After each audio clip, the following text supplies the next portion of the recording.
God and the eye of man are one. When you say I am, that is the God of Scripture. You hear the word God, the word Jehovah, the word Lord, the word Jesus, the word Christ, and you think of something other than yourself. One that is greater, one that you would worship. But now let us turn to Scripture. We turn now to the 16th chapter of Matthew. And the question is asked of the disciples, the followers, those who have heard him. And he said to them, who do men say that the Son of Man is? And they reply, well, some say John the Baptist, come again. Others, Elijah. Others, Jeremiah, or one of the prophets. And then he said to them, but who do you say that I am? And the spokesman called Peter answered and said, thou art the Christ, the Son of the living God. And he said to him, blessed art thou, Simon Bar-Jonah, for flesh and blood could not have told you this, but my Father who is in heaven. So here he equates the Son of Man with the eye of man, not the organ that sees or through which you see, but your sense of awareness, that I amness, when you are aware of being, your consciousness, your human imagination. Now we find Christ being defined in the New Testament as the power of God and the wisdom of God. So the eye of man is the power of God and the wisdom of God. If man does not know it, well, then he will not exercise that power. He will not exercise that wisdom. You can't separate the power of God and the wisdom of God from God. So you will say in the end, I and my Father are one, for he is called the Son of God.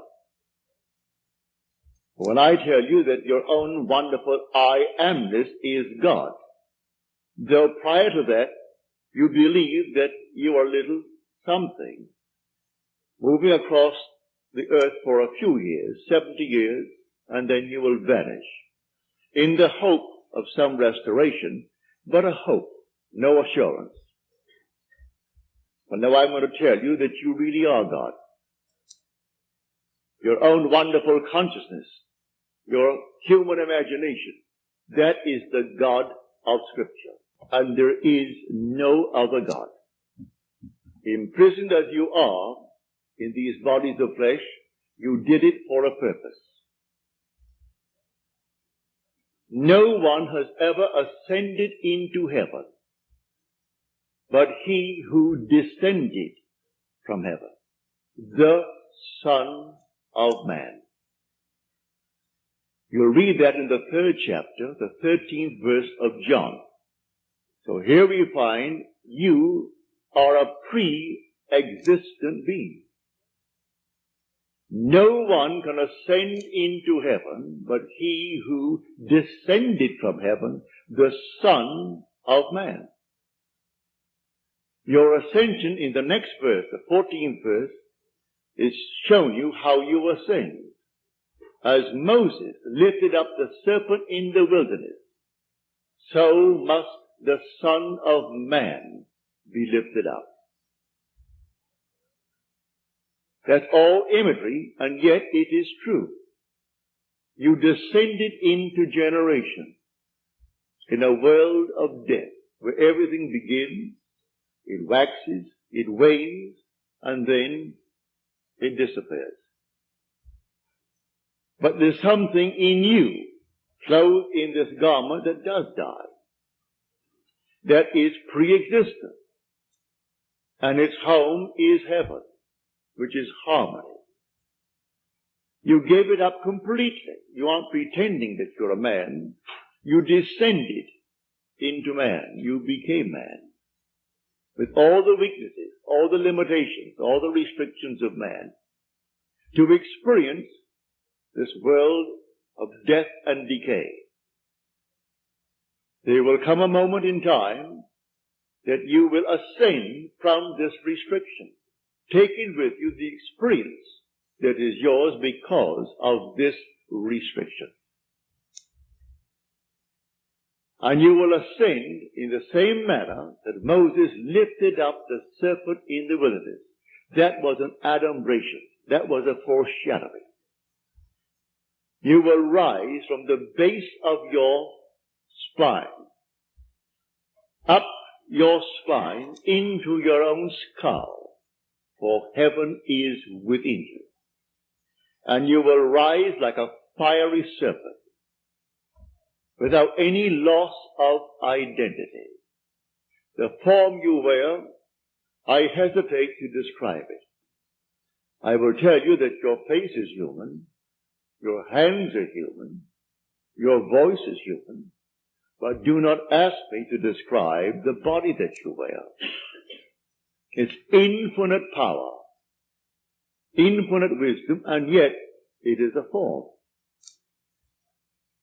You are that fiery being that descended, not because of anything that was wrong when you descended. The fall is not because of any mistake on our part. It's a predetermined plan to come down into the world of death and decay and overcome it. If coming down, wearing these garments, we knew who we were, pretending that we were men, we could not accomplish it. Any more than an actor on the stage, pretending that he is Hamlet, can actually play that part. He has to actually assume it, but even then it is still with a little something in his mind. He knows he is the great actor who tonight will go home to his lovely home, and he'll take off the garment and hang it up once more, and tomorrow he'll replay the play. You don't do that in this play of God. You don't take off the garment. You wear it for your 80 and 10, and if by strength, your 80, or maybe even longer, or shorter. For I had said in the previous lecture that there are ranks in heaven as they are on earth, for this is only a copy. Everything here is a shadow. It's a copy of the eternal realities. And in the 12th chapter of 1 Corinthians, Paul describes the 8 ranks. He does it many times, but he never changes the first 2. The first is always the apostles. The second, the prophets. The third, the teachers, and then he goes on. But now, to put your heart at peace, I'm going to quote the 11th chapter of Romans. As of old, for there are always a remnant of old, and the remnant simply means the elect of God. You're not elected because you're born by accident into some ethnic group. Has nothing to do with that. A descendant of Abraham after the flesh is not necessarily the elect of God. You are chosen from any race, any nation, any religion. Well, how the choice is made, no one knows. It remains the Father's secret. But Paul qualifies it in this manner. There is a remnant to this day, called by grace. And if by grace, then it is not on the basis of works. Otherwise, grace would no longer be grace. Therefore, no one who is called and sent can brag. If he brags, he is not the sent. Because it's all by grace. He didn't earn it. It's not by merit. It is simply a secret known only to the Father. So when we are called, incorporated into the body of infinite love, who is God, and then sent, let no one who is sent raise a finger to brag, to boast, for it is all by grace. Read it in the 11th chapter, the 5th and 6th verses of Paul's letter to the Romans. Believe me that when you say I, before you say I am John, I am Bill, I am this, I am that, I am the other, you are declaring yourself to be. And that sense of being is God. That's God. Now what are you going to put on it? All things are possible to God. All things. If you believe what I tell you about your own I amness and remain faithful to what you have assumed, that assumption will harden into fact. When you pray in the true sense of the word, you do not pray to any external God. All external worship, all ceremonies, everything that leads the individual outside of himself, to put a little cross on the wall and then bow before it and see it as something external, is not what Scripture teaches. Buried in the Old Testament, there is a pattern. So he said, taking the 12, we're going up to Jerusalem. And everything written about the Son of Man, which is the I of man, will be accomplished. But they did not understand what he said. It was beyond their ability to grasp. He is going up, and only the one who has experienced Scripture, which means he has actually resurrected the pattern, playing the part that is the central part of Scripture. He resurrects the pattern, all within himself. He plays all the parts. He is the one who is born from above. He is the one who comes out of the grave, unassisted. He is the one whose 3 witnesses bear witness to his birth from above. He is the one they cannot see because he is now spirit, yet more real than all the flesh in the world. He is the one who actually sees his son, David. And David calls him father, and he knows he is David's father. And David knows that he is his son. He is the one whose temple, the body, is split into from top to bottom. It is he now who ascends like a fiery serpent from the base of the spine up into the skull. He is the one on whom the dove descends and lights upon his hand like Noah in the ark. And as Noah brought the dove into him, you bring the dove to you, for man is the ark of God. And as the ark contains all things within itself, man contains within himself all things. Everything he creates from within himself. And this pattern, the individual awakens within himself. And who does it? The I of man. And that is God. Test yourselves and see. Do you not realize that Jesus Christ is in you? Unless, of course, you fail to meet the test. Examine yourselves to see whether you are holding to the faith. What faith? To have someone tell me that I am a Christian, or I'm a Jew, or a Mohammedan, and holding to that faith that they talk about? No. The faith that I'm talking about tonight. That your own wonderful I amness is God. Test it to see if you're holding to that faith.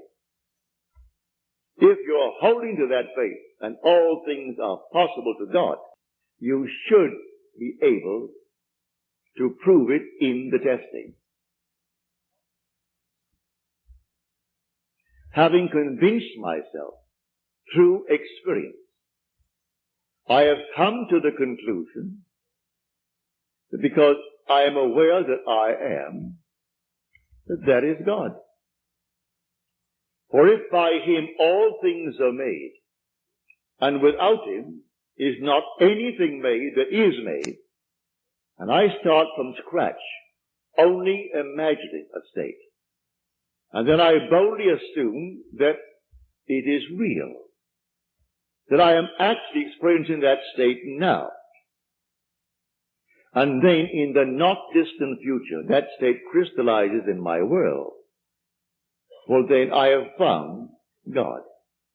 I have found the source of the phenomena of life. My only concern then is to share it with others and tell them, for they're all one. We are one. There is only one God. Hear, O Israel, the Lord, our God, the Lord is one. And the word translated, the Lord, is Yod He Vav He. Properly translated is I am.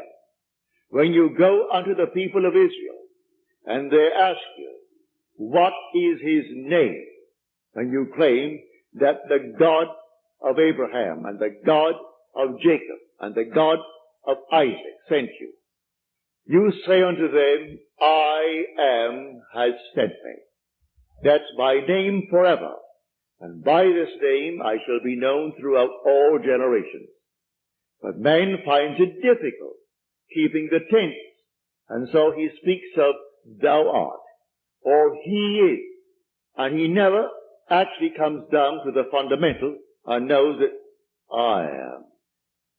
I am the cause of the phenomena of my life, good, bad, or indifferent. I have to live with it and change my assumptions if I would change the world in which I live. We are told in Scripture, whatever we ask of him, knowing that he hears it, it shall be done for us. If we know he hears it. Well, can you imagine you seated here on the surface of your being, a rational being, knowing something that the depth of your own being that encompasses you doesn't know? So you know, and you think, well, he doesn't know. Well, read that in the story of Ezekiel. You'll read it in the 38th chapter. And these are the elders of Israel that went into the dark room. And they are carving on the walls all gruesome things. And they said within themselves, the Lord does not see us. And the Lord is speaking to his prophet Ezekiel. And he said, the elders of Israel say that I do not see them. And watch what they're doing. Making all these abominable things within the great cavern. They will all reap them. Because I see everything that the elders of Israel see. But they think because it's dark and it's a cavern, no one knows what he's doing. That God doesn't know it. So we are told in the psalm, be angry, but sin not. Commune with your own heart upon your bed, and be silent. Yes, blow your top, but do not let the sun go down upon your anger. Be silent as you commune with self. You don't commune with another, for the self of man is God. So be angry, but sin not. Commune with your own heart upon your bed. Not communing with another, and then you actually know exactly what you want. And in that state, fall asleep. And in a way that no one knows, and you, in your surface mind, you do not know, it will all come to pass. Everything in the world is created this way, but man does not know it. If you are lukewarm, you're told in Scripture, I'll spew you out. Would that you're either hot or cold. But because that you are lukewarm, I will spew you out. You can't do anything if you're lukewarm. You must be intense about it. You want to be rich? All right, can be rich. You want to be known? You can be known. No matter what you want, but you must be intense about it. And then commune with your own heart upon your bed, and then let it drop. You'll read that in the 4th Psalm, the Psalm of David. So I say to everyone here, believe me, your own wonderful I amness, your consciousness, your wonderful human imagination, that is God. And all that you behold, though it appears without, it is within, in your imagination, of which this world of mortality is but a shadow. So you can change the shadow if you change the object, for you are the light. He said, I am the light of the world. Change the object that you're holding within yourself and identifying yourself with it. Change that object, you're lighting up, and you'll cast a new shadow upon the world. So you say, I am, and you name it. And then you say, I am unemployed. No, I am gainfully employed. Making more than I've ever made before. Don't ask yourself how, why, and through whom. That is not your conscious reasoning mind's concern. When you awaken, you don't ask anyone if you awaken from this dream of life. But while you're in it, all right, we're one. When man awakens from this dream, the whole vast world and all that it contains is as nothing to the being that you are. You came down from heaven, where the whole is yours. As you're told in the 50th Psalm, if I were hungry, I wouldn't tell you, for the world is mine, and all within it. May I tell you, he isn't, if he knows how to pray, he isn't going to burst any blood vessel. He isn't going to get down on his knees and pray to any external God if he knows how to pray. He isn't going to beg of anyone in this world. What he will do, he will simply represent you to himself as one telling him that you have what you asked of him. And when he is satisfied that you told him that you have it, don't ask the second time for the same thing, because he is not going to listen to you. He heard it, he is still hearing it, and he will continue to hear it until that which he has heard is perfectly externalized. When you pray, go within and close the door of the senses. Deny all that seems so obvious, and your Father who is within will reward you openly. But commune with self, for you and the Father are one. So you commune with self. And what does he tell you? Exactly what was asked of you. He heard it, and he has all the ways and means that you on the surface of your being know not of. He will do it. You can ask anything of one if it comes within the framework of his code of ethics. Don't ask anyone who knows how to pray something that does not come within his golden rule. Do unto others as you would have them do unto you. Just as simple as that. He is going to go to the end if he knows how to pray. The end is where we begin. In my end is my beginning. So I go to the end. I see the whole thing's done, and then drop it, and let it happen in my world. And the Father knows all means, all ways, and so He singles out the best way to externalize it. All I ask is to go to the end. If I go to the end and give thanks to the end, and for the end, it's done. Now let the one in the depths of my own being devise the best means to take me to that end. The end is where I start. The end is my beginning. And that is a story that I know from personal experience. So to come back, the I within you now, and you say I, no matter how little you have thought yourself so far, may I tell you, you are the infinite God. And when the story of Jesus Christ repeats itself within you, you will know it's all